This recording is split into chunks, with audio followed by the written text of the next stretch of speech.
Okay, this is kind of spicy. Your reputation means everything. Yeah, I've had a showmance. I've had a couple showmances. Why not? Well, hey everyone, I'm excited. I've got a little something different planned for the channel today. A few weeks ago, I asked on Instagram if people would be excited to do a little Q&A, and I thought it's something that I've wanted to do for a while now, and so I asked for a bunch of questions, and a lot of you gave me some really great questions, and so I thought I would answer them today. If you're new here, my name's Nigel. I'm an actor and singer currently based in New York. I've got the donut light on. I've got a candle lit. I've got nice vibes. I've got my little fork microphone. So why don't we dive right in? Let's go. Okay, the first question is, do you call the US your home or Australia? And so we're starting really deep with my identity crisis right now. If you don't know, I was born in Australia, but I grew up in the US in Virginia. And then after college, I went back to Australia. I was back and forth for a couple years, but then lived in Melbourne properly for like 7 years. And then I went back to Australia on tour with Miss Saigon after living in New York for a little bit. So yeah, none of it makes any sense, but hopefully you've followed along. My mom always jokes that I have 3 passports because I have a UK passport as well, and I could live anywhere. But my response is that nowhere really feels like home because I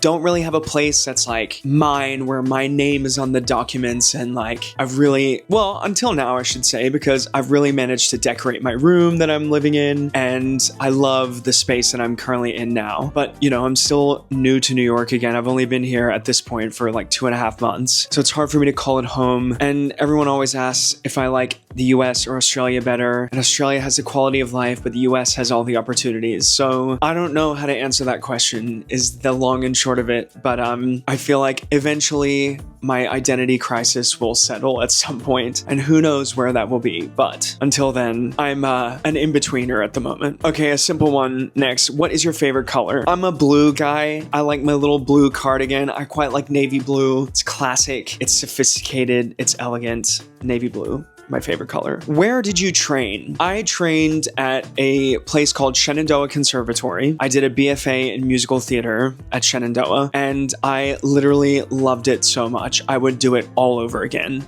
And I think maybe a controversial musical theater opinion, as I've been seeing on TikTok, I found my degree program to be really, really valuable in setting me up for my career. In particular, at Shenandoah, we did preparation for the profession, so the business side of things, which maybe these days is a bit different, but back then was not so common in programs. I also really appreciated the foundation that I got in classical style singing. I think that really set my voice up nicely for what I love to sing. So yeah, I went to Shenandoah. I loved it. I love all my teachers. I would do it all over again in a heartbeat. Next question. What's the most difficult song you ever sang? I think the most difficult song is probably Il Mondo Era Vuoto from The Light in the Piazza. But when it came time to actually do it professionally, I had learned it in college already. So I already knew it sort of like underneath the skin. But there's a lot of time signature changes, and it really goes through the different parts of the voice, and it's in Italian as well. So I remember it taking a long time to learn, but once I knew it, then I knew it for the rest of my life. And then when I finally got to do Light in the Piazza in 2022, it just felt like it was ready to come out of me. And performing it wasn't as much of a challenge as it would have been if it was a new piece for me at the time. Next question. What was your favorite thing about the Philippines when you guys did Miss Saigon? I think almost everyone that visits the Philippines will say this. It's the people. I just remember, I've been to the Philippines to perform 3 times now. I always feel like I'm just welcomed so warmly. And all of us do who perform there too. We always say it's just the people and the fan culture of just like appreciation for the show. And I think also the appreciation for the work that we do, that we invest into the show.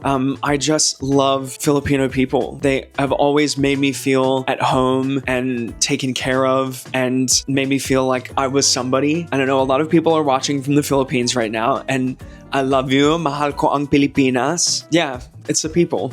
Always. Next question. Among the shows you've been in, which one had the best score or your favorite songs? That's hard because it's like, I don't want to say The Light in the Piazza again because that's like such an amazing score. It'd be Light in the Piazza.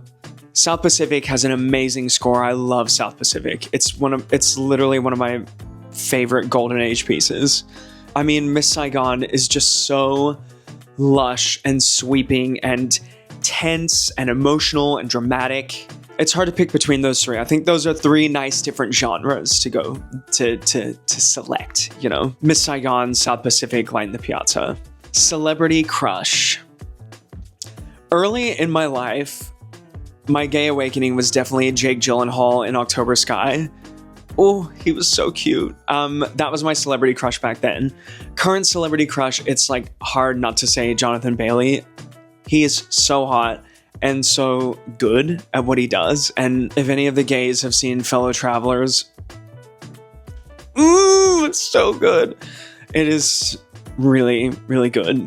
The crush is because he's hot and because he's good. So yeah, it's Jonathan Bailey, baby. Come on.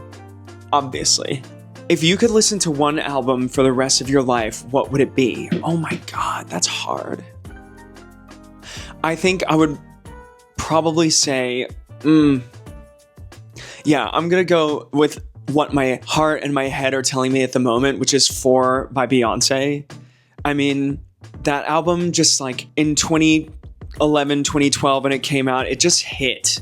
It just hit like every song, like Countdown and like Love on Top and I Still Care. Oh my God, it's so good. It's so good. What else? End of Time. Yeah, it would have to be 4. It was just such a formative album of my college experience too, that to just relive that would be very nostalgic. Okay, this next question is a really good question. How connected do you feel with Sri Lanka? How has it shaped you?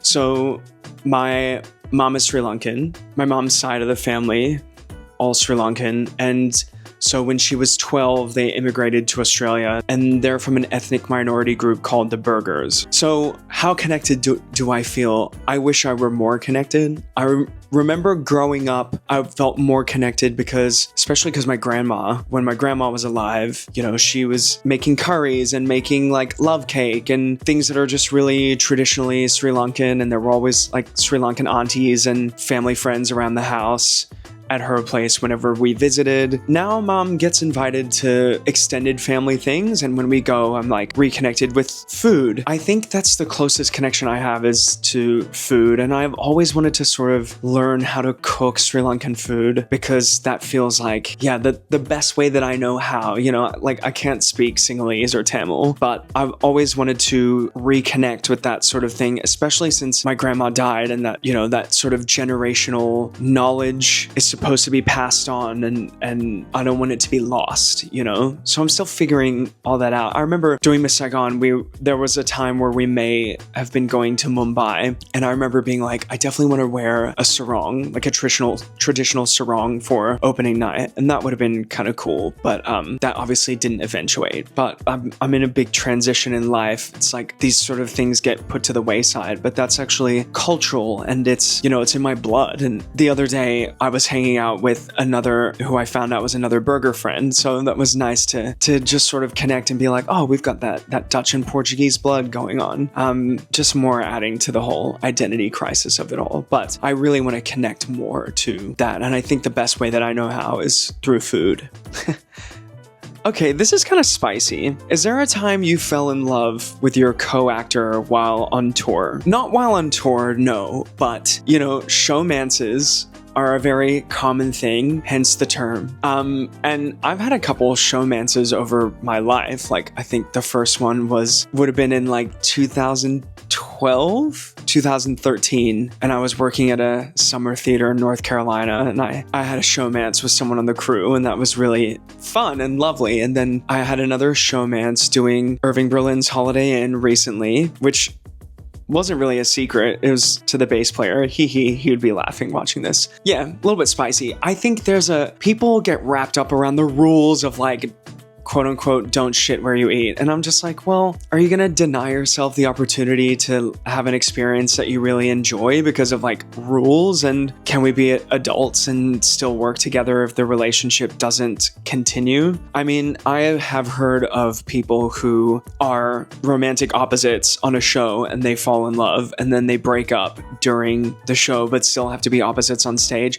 That is wild to me. I don't know how you do that, but I guess like, me being a queer person and playing a lot of straight roles, the opportunity for that doesn't really come up for me. But Yeah, I've had a showmance. I've had a couple showmances. Why not? It's nice. It's fun. It's a good time. And they've always, ended pretty maturely and still with friendships intact. You were brilliant in Miss Saigon, thank you. Will you return to dominate Aussie stages again? Well, Australia is, as I sort of kind of offhandedly or didn't really say at the beginning, like Australia is still one of my homes.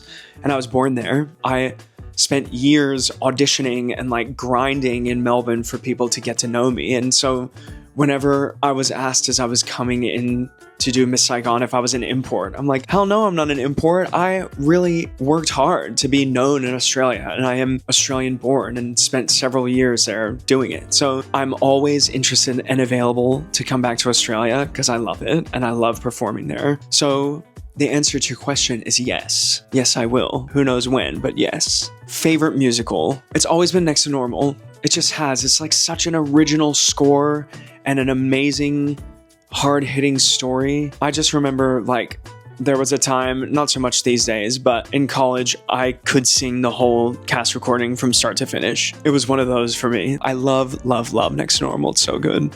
If you're liking watching this, I would love if you could hit the like button because that lets YouTube know that this is a fun video to watch and helps me grow my channel and do all that sort of stuff. And if you haven't subscribed yet, hit the subscribe button because I am thinking about doing a lot more of this stuff. I obviously do my vlogs, but I want to speak a bit more, speak to the people of YouTube, people of musical theater YouTube. So please hit the like and subscribe button if you feel so inclined to do. I would love if you would.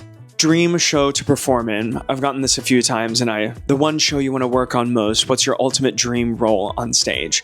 At the moment, I am dying to do Claude in Hair, just dying. Like, I want to wail again. I think after Miss Saigon and Holiday Inn, I was like, oh man, I would love to do a princess track where I get to just like, come on, sing a couple songs, chill backstage, nothing too strenuous on the voice. But then now that it's been, I guess, 4 months since, I did the workshop in Milwaukee, but I guess it's been a while. Now I'm like, oh my God, I want to wail again. I want to just be able to let loose and sing.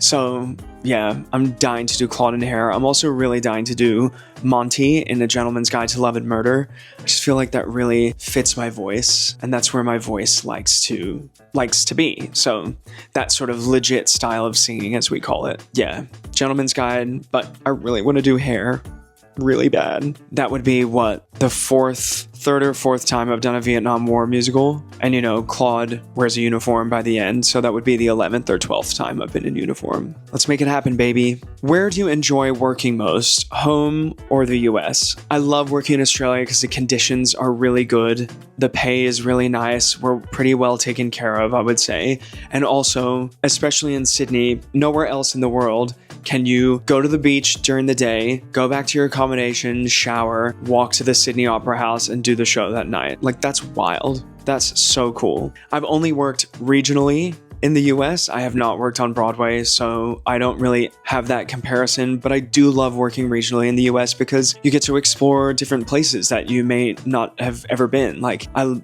loved San Diego. I love Milwaukee. I love Houston, Texas. I have really loved my regional theater experiences in the US. So it's hard to pick which one I like more. Performing in Australia is definitely like a comfortable setup. How are you settling in? That is a very lovely question, and thanks for asking. I am someone who doesn't adjust well to transition at the best of times. So a huge transition, like going from Melbourne, where I was staying in my mom's house, while I was taking January off, and then it was 100 degrees Fahrenheit, so 38 degrees Celsius the day before I left for New York, and I got here and it was the dead of winter. I was so cold for those first couple weeks. I was like, what have I done? But I've gotten my room set up. I'm really loving my apartment and my roommates and starting to build community and figure out how to spend really quality time. Yesterday, I took a lovely walk around the West Village, and then I sat in like a beautiful cafe and read my book. I'm like part of a book club.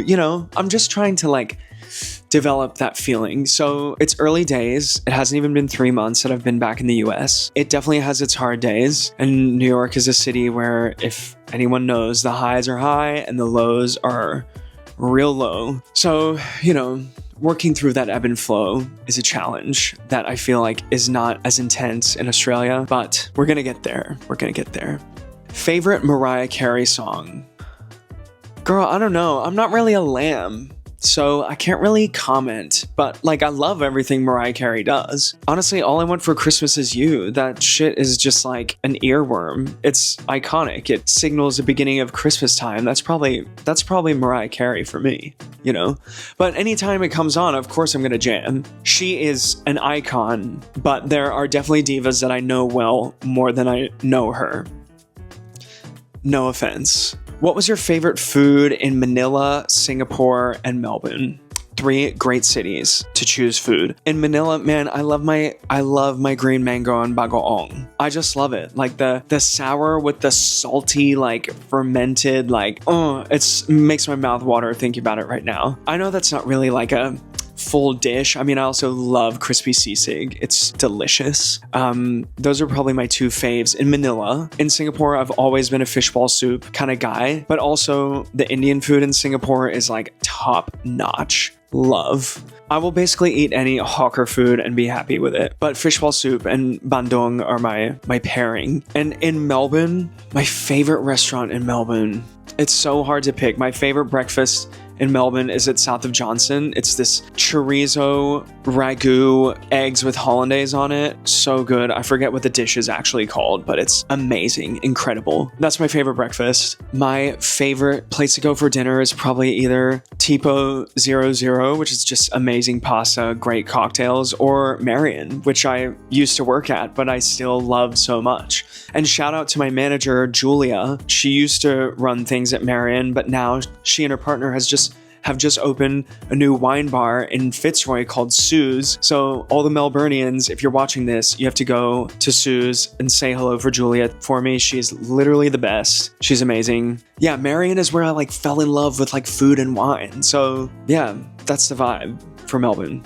What are your pre-show rituals? I mean, making sure I get a good warm-up in. I think I'm much more meticulous about my warm-up since I've had a few like vocal swelling incidents. I've never had a vocal injury, but just some scares that made me have to sort of adjust my schedule. And now since I've really dialed in my warm-up and cool down, those are really important. Pre-show rituals, honestly, I just check my zipper like 8,000 times before I go on stage because I'm nervous about it being down. Those are the most like ritualistic things I do, or like a warm up and just making sure I've got all my costume on, checking my props 80,000 times. I'm just so scared of missing an entrance or not having the right prop on stage and it being a kerfuffle. Hate that. What is your go-to food to lift you up whenever you're feeling sad or down? Ramen. I could eat ramen every single day. I currently live across Jin Ramen in Harlem. It's so good. I could eat ramen every day. That is sort of the thing that I'm like, if I'm a bit weary or I just need to pick me up, I will definitely go for a bowl of ramen. Are you the type of person who wants to get the job or do the job?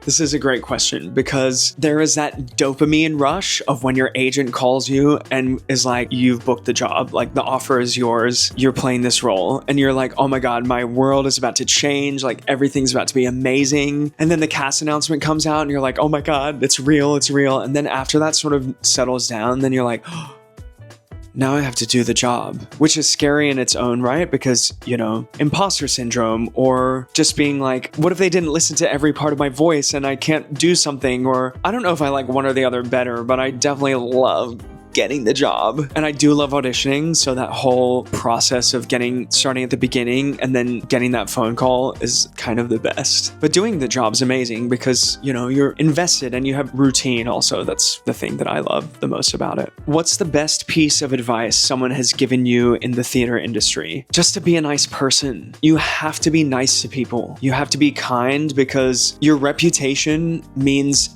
everything. And I'm not just saying that, like it really does. My reputation is the reason why I've gotten some jobs that producers may have otherwise seen as difficult to like audition me for. You know, I would love to tell this story in a proper video, but the reason I got flown over to do my final callback for Miss Saigon is because I had a reputation of being good to work with. Now this is sounding a bit corny and like self-gratifying, but I just mean like you have to be a good person to have a long career. That means a good person to everyone. Your dresser, the crew, obviously the director and producers. And I learned that from a very early age, is that you just have to be kind to everyone. Even when you're being put through some trying circumstances, you still have to figure out what the tools are that are going to keep you being a nice person to work with. You have to be nice to work with. When you finish a production, having done it for so long, do you feel sad afterwards? Yes and no. It depends on how difficult the job was. I remember doing West Side Story, which I am proud of my work in, but was really, really hard for me mentally. When I finished that, I was like, thank God, I can't wait to go on a vacation and never have to sing this music again. I mean, it's a beautiful score, it's amazing, but it was just difficult for me to sing.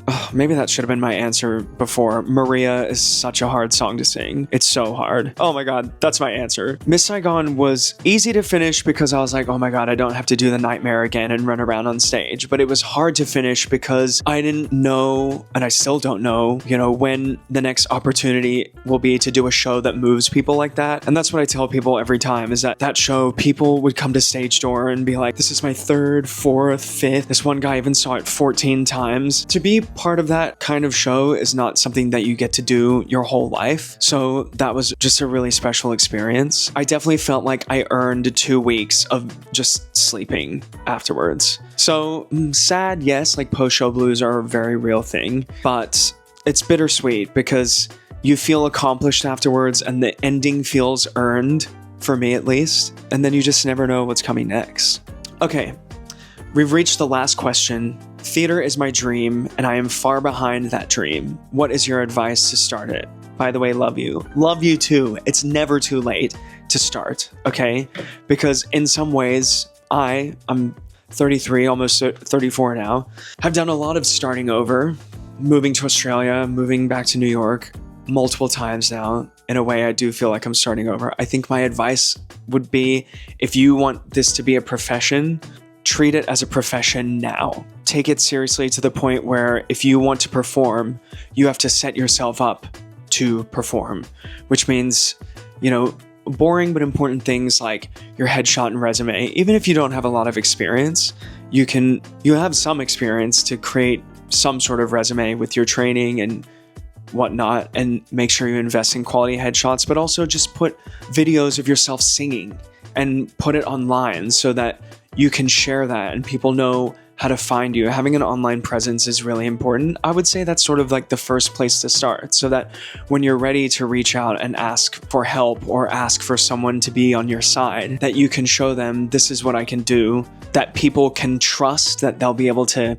invest in you as a performer. So I think maybe that might be my first advice. If you want something really technical, is to film yourself singing, and it's got to be quality. It doesn't have to be fancy. You don't have to hire a studio or anything, but find some great piano tracks of things that you love singing.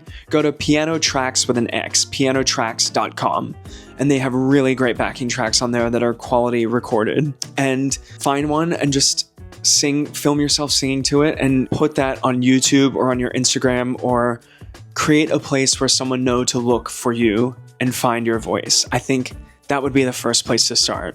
And once you have so many of those, then you can reach out to someone and be like, hey, I would really like your help in getting into this audition room or getting experience on stage or what have you. But it's never too late to start. That's been a little Q&A from me. Let me know if you want to see more videos like this. That was really fun, actually. I had a good time. If you're still watching, thank you for sticking around. I might put a little pinned comment underneath. Give me some rapid fire questions and I will do my best to answer them as soon as possible, So thank you for watching. Again, I would love if you would like and subscribe to help my channel grow. This is where I leave you and love you, and I will see you in the next video. Maybe it'll be one of these where I talk to you, or maybe it'll be another vlog. Who knows? But until then, see you next time.